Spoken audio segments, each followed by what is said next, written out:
do that now. And so I'll go ahead and read Nathan's bio. Nathan Seiler is the chair of Ballard Spahr's Business and Transactions Department, former managing partner of Ballard Spahr's Boulder office, a member of the Emerging Companies and Venture Capital Group, and a member of the firm's senior leadership team.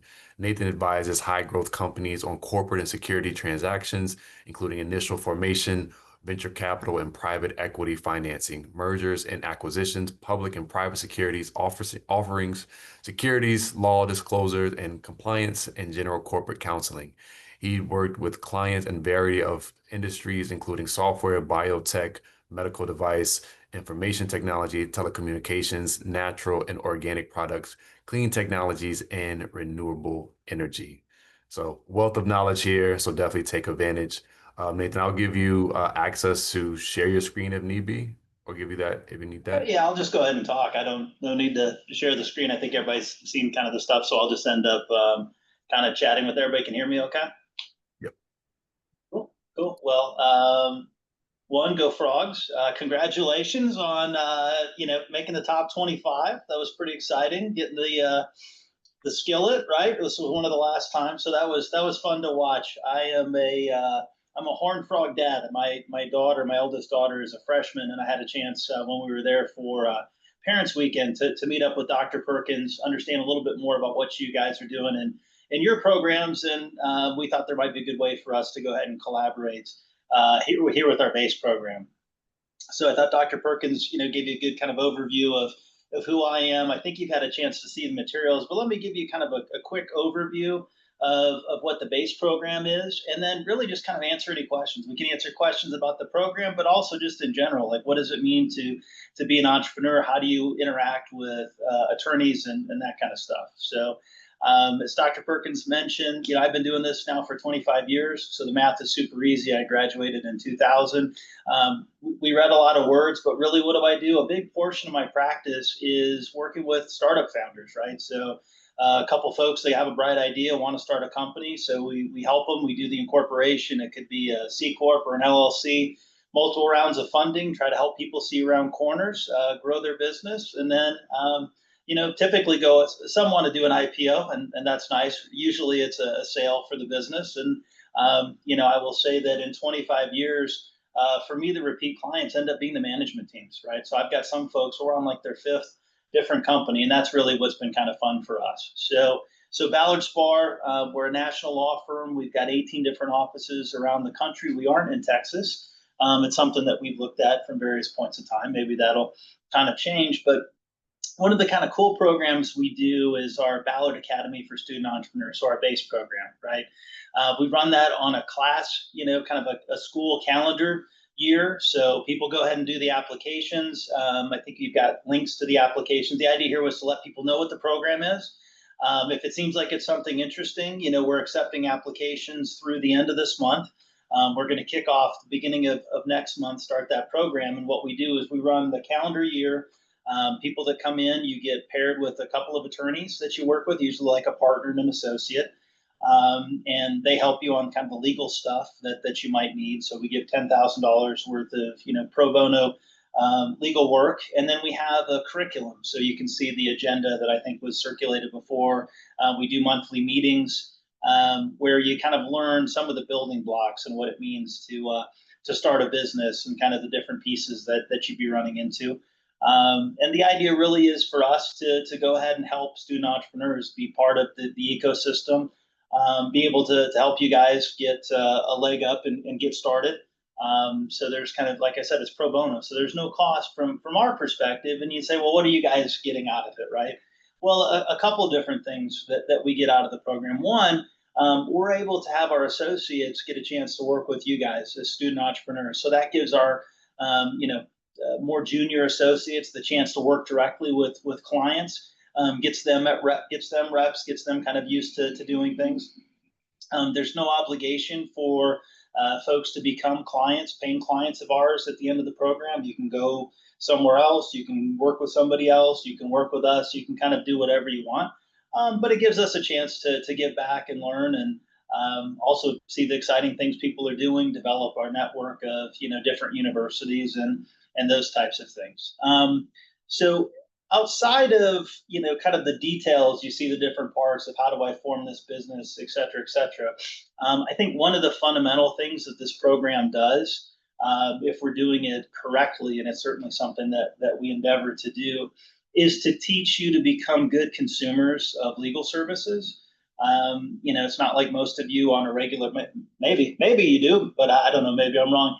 Are engaging with lawyers on a regular basis, right? So part of it's kind of getting used to that, helping you to learn how do you figure out what are the things that you need? How do you figure out your priorities?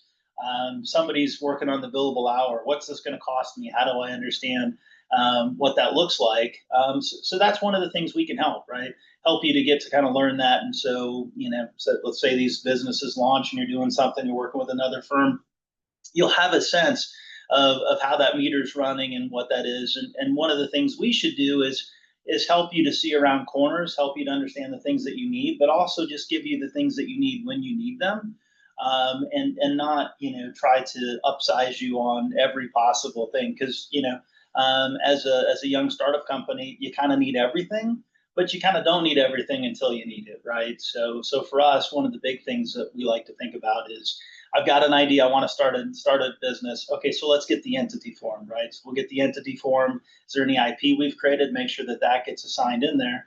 And then before we start doing a lot of legal work, let's try to get that friends and family round or something else, so you know that you've got some runway to be able to start developing your product and those types of things. And then you can start getting your service providers helping out. So that's kind of what the program is in a nutshell. We've got 45 minutes. If I talk for much longer than 2 more minutes, giving you an overview of the program, I'm going to board myself and board all of you quite a bit. But that's really what it is. So take a look at it. If you're interested and you have an idea for a business and want to get that started, I'd certainly encourage everybody to apply. We are, like I said, still taking applications, and think we have a couple slots and could hopefully get some horned frogs in there. With that, let me stop yapping and open it up to questions, thoughts, concerns, whether it's about our program or just in general, questions you might have about starting a business. Thank you so much, Nathan. As our students are kind of thinking of questions, I've sent you all the kind of outline of the program via email, so you all should have received that. But I'm also sharing my screen now, so you can also see the program. Can everyone see what I'm sharing on the screen? Got it. Okay. So one of the questions I guess I'll kick off, Nathan, is with this program, you all are meeting kind of twice a month basis per se. I know some students have concerns about class schedule. If they miss be it that they get into the cohort, if they miss a session, is it kind of you're done, or you have to be at every session, or can you kind of bounce around to ones that you can get to? I mean, we want people to. So that's a great question, and a couple pieces of the answer to that. So why do we have an application, or why do we do this? So one of the things we do want is we want people that are interested in really starting a business, and so those are some of the ways that we try to get a sense of it overall, because we think that you'll get the most out of the program, right? Rather than I think I might kind of start one, and I gave Dr. Perkins an example of a bad example we had, kind of early on in my experience, where we had founders taking turns quitting the company, and they didn't really want to move forward, and that really wasn't a good use of the slot, and it wasn't really that they got so much out of it. So definitely we want people to make themselves available and be there for the program. At the same time, we understand that you maybe can't make each of the things, or you're going to have conflicts. Just like anything else, you try to balance those out. It's not you miss two and you're out. There's nothing like that. I believe that we record these, or have the ability to kind of catch people up on things. So the idea is not a way to knock people out, but really a way to kind of connect, create a community, be able to learn those things. But the idea is not to take the fact that you might have a busy schedule and miss a meeting or two as your lack of interest. So. Thank you. And can you speak to a little bit about the application process as well, what that may include?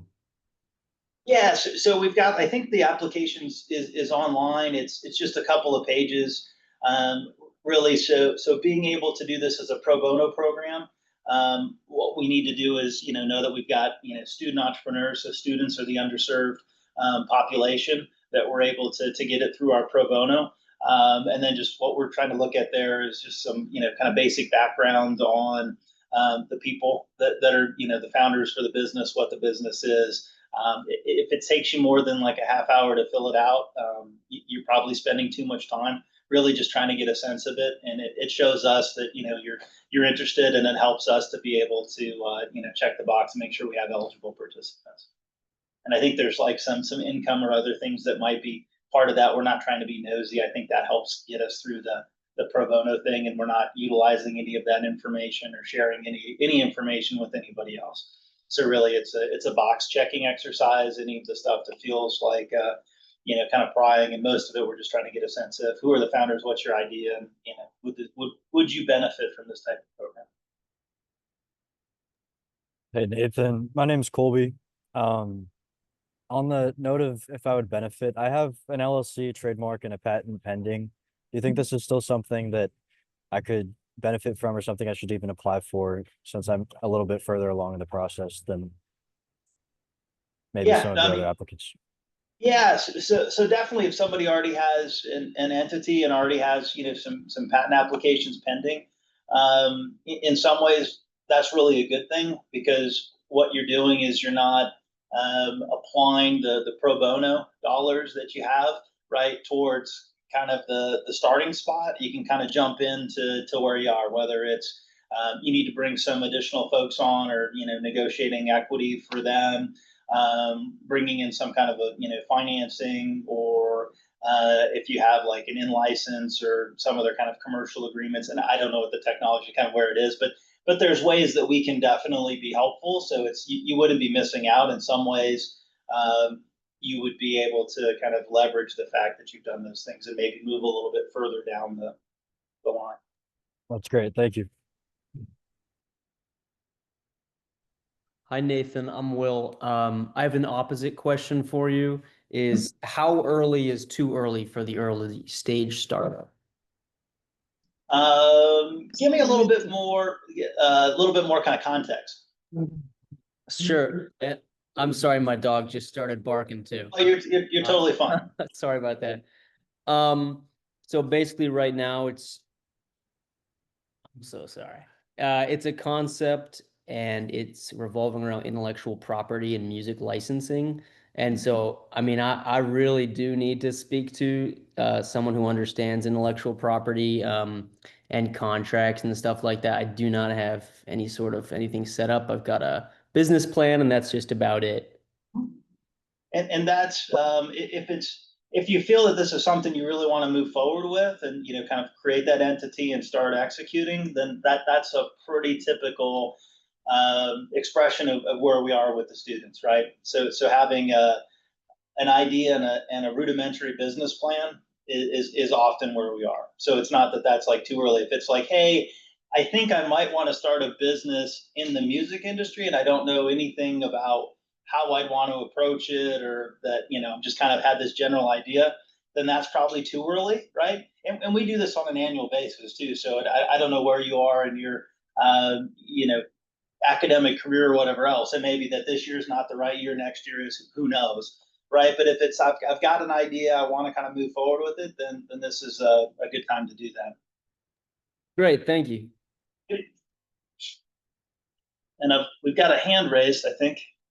Thank you so much for doing this. My name is Happy. I'm from Rwanda, Kigali, Africa. And I was wondering, does it make a difference if someone is an international student? So we certainly have worked with international students in the past. Any of the kind of entities or other things, we're looking at U.S. domestic types of issues. So I don't think that we've formed kind of like a Spanish corporation or something like that. By way of example, it's usually like Delaware, or we could do Texas or those types of things. But if it's U.S. domestic issues, we can definitely help, and we've worked with international students in that way. It's a great question.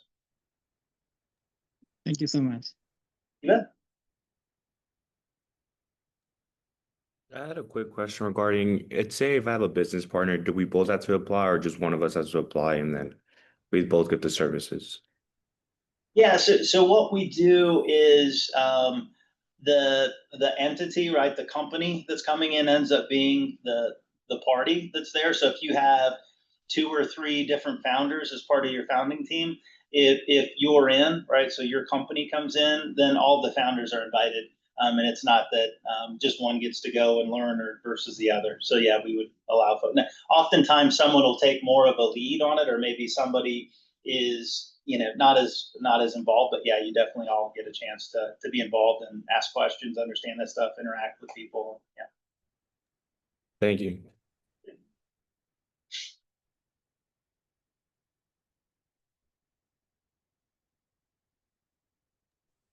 Nathan, I have a question in regards to other businesses that have participated in the base program. Do you all do some type of engagement to kind of figure out where they are now, or any other support for those that complete the program? People that come out of the program at They the come out end. of the program. So once they, be it that they get in the cohort, complete the Mhm. program, upon, that May 15th date, are there any other forms of engagement that you all do with them afterwards? Yeah, so we usually go through this. So let me take just a quick step back just to kind Yeah. of walk you through the process. So part of it, you submit the application, and then one of our people, usually it'd be Emily Beerley, will reach out just to kind of understand what the business is and ask some questions, make sure we have a good picture. So you come in the program, you get to the end, you do the pitch contest, right? And then when we get to that end of the year, we reach out and say, hey, you're going to run out of you have X amount of pro bono dollars left or not. You want to finish utilizing those, whatever else, and then we give people a chance. Whether do you want us to send you your files? Do you want to then engage us on a go forward basis? Do you want us to send files to another attorney that you're working with? And then it's kind of up to you what you want to do. We have had our alums have been involved in providing additional stuff. They might do some mentoring or other things. We've even had folks like that barely completed the program and ended up selling their business like right afterwards, where they had a good idea and were able to monetize that pretty early. So it's a little bit fluid on what it is, and it's kind of up to the folks what you want to do with us. And we're always happy to answer questions and continue watching. I watch some of the folks on LinkedIn and kind of see what they've been up to on a go forward basis. It's fun watching them succeed. Hey, I've got a two-part question based on what you just said. Nice to meet you, by the way. I'm Javon.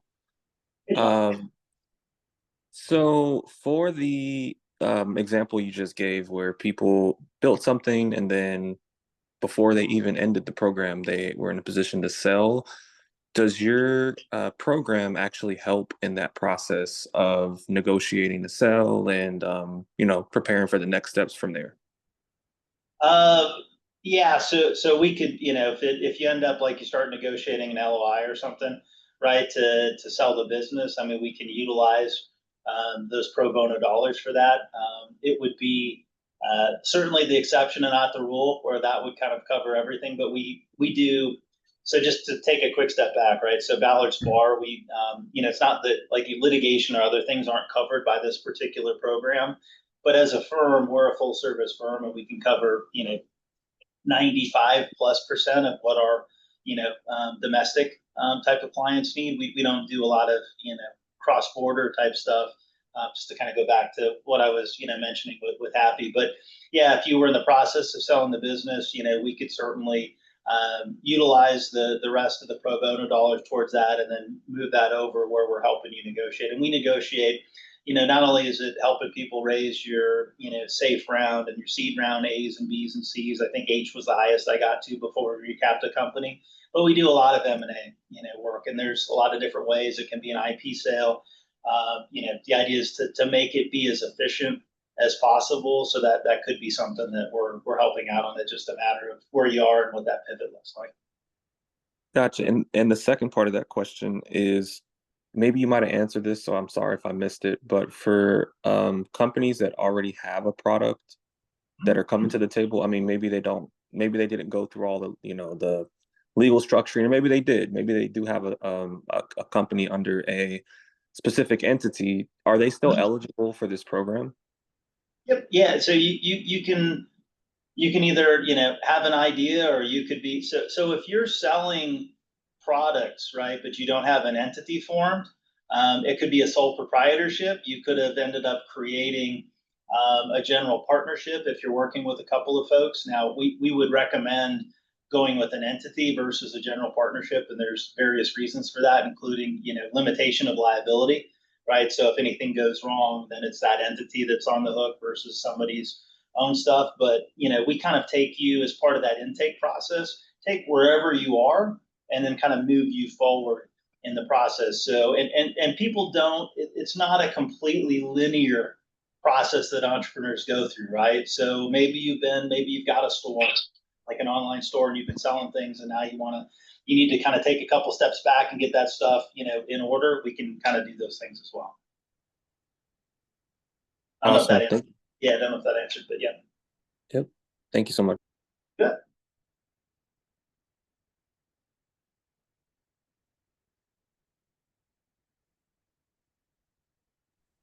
Cool. Any other questions? This is the time to ask.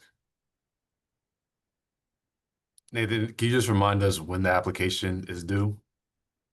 It's due the end of this month. End of this month. So the 30th, and so we're accepting them through the 30th. If you got it again, it shouldn't take you a ton of time if you're interested. And I know so Dr. Perkins and I talked a little bit late, and I know it's, we're not giving you a ton of time, but at the same, it shouldn't if you got an idea. Don't think you have to have the perfect business plan. Don't let the perfect get in the way of the good. So yeah, just get that. And if you guys have questions in the meantime or other stuff, I'm happy to help field those. And if you submit it, like Emily Bierling, who's helping us run the program, is happy to answer those things too. And she is one of the most energetic and nice people. She's in our business development team and MBA, and her superpower is her optimism. So she can answer any of the kind of questions you might have as well. Great.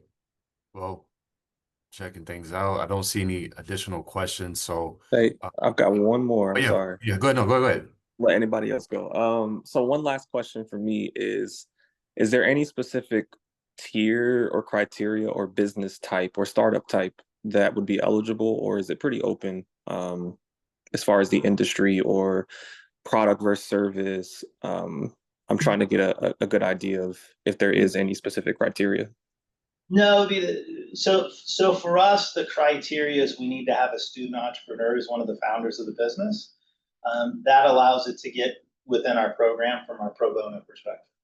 Outside of that, we've had, service companies, we've had product companies, we've had life sciences, technology, number of different things. Consumer branded goods. We've had shoe companies. We've had, bras for mobility impaired women. We've had, stuff in the health tech space.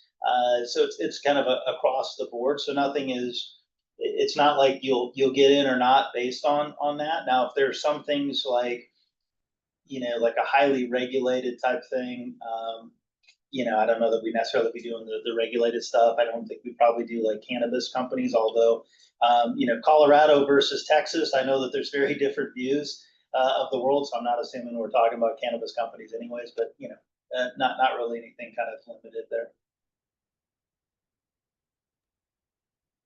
And you did say students. So would that be like undergraduate students, graduate students, or is that open as well? So undergraduate or graduate, you just have to be a current student, is the one piece of criteria. And even if you had a business with, I'm making this up, right? But you've got a grad student that's in the MBA program, and you have two other co-founders that are, currently out in the working world or not in school. Having the one person allows you to be eligible, but we just need we need one student. Yep, and it could be undergrad or grad. Yep. Okay, perfect. Thank you so much. Yeah. Alrighty. So thank you all for your time and questions. Nathan, thank you so much for just being here with us today, making the connection. You spent your time during family weekend just to meet with me. which isn't the most exciting thing, but I'm super. Hey, it was. It was one of the more.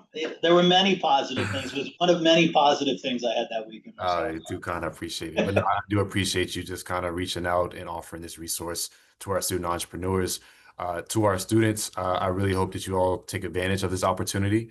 If you have a question, please reach out to me. I'll send a follow-up email again with the calendar application, as well as the email of Nathan, just so if you have any more questions, you can go from there. But with that being said, if there's no more questions, we'll go ahead and conclude today's webinar. Cool. All righty. Thank you so That's much. good. Well, yeah, great Thank to meet you. everybody. Appreciate all the good questions. Thank you, Marcellus, and hopefully Great. we can help some folks out. Thank you. Thank you so Thank much. you. Go All right. Frogs. All right, we'll see you. Go Frogs.